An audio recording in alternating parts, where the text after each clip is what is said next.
তেল ও গ্যাসের আরও 14টি নতুন খনি আবিষ্কারের ঘোষণা দিয়েছে সৌদি আরব। দেশটির পূর্বাঞ্চলীয় প্রদেশ আল রুভ আল খালি এমটি কোয়ার্টারে এসব তেল ও গ্যাস ক্ষেত্র খুঁজে পাওয়া গেছে।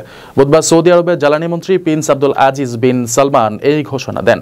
তিনি জানান, এবারের আবিষ্কারের মধ্যে রয়েছে 6টি নতুন তেলের খনি, 2টি তেলের রিজার্ভার, 2টি প্রাকৃতিক গ্যাস ক্ষেত্র এবং 4টি গ্যাস রিজার্ভার। পূর্ব প্রদেশে জাবুতে নতুন তেল খনি জাবু 1 কূপ থেকে প্রতিদিন 800 ব্যারেল হারে অত্যন্ত হালকা অ্যারাবিয়ান ক্রুড তেল উৎপাদিত হচ্ছে। সাইহিদ খনি থেকেও আশাব্যঞ্জক ফল মিলেছে। সাইহিদ 2 কূপ থেকে প্রতিদিন 630 ব্যারেল তেল উত্তোলন সম্ভব হবে।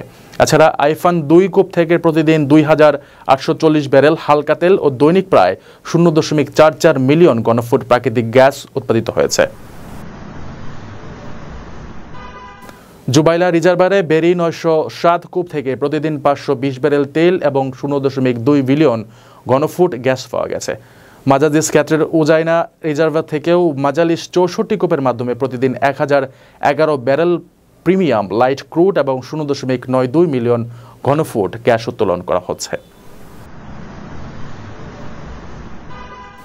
প্রিন্স আব্দুল আজিজ অন্যান্য আবিষ্কারগুলোর বিস্তারিত তুলে ধরে বলেন, এগুলো সৌদি আরবের জ্বালানি খাতে বৈশ্বিক নেতৃত্বকে আরও দৃঢ় করবে এবং সৌদির প্রাকৃতিক সম্পদের সম্ভাবনাকে নতুন মাত্রায় নিয়ে যাবে। রেমিটেন্স যোদ্ধাদের ঢাকায় বিশেষ ছাড়ে রেডি ফ্ল্যাট দিচ্ছে শতভাগ বিশ্বস্ত ও নির্ভরযোগ্য প্রতিষ্ঠান প্রবাসীর সিটি।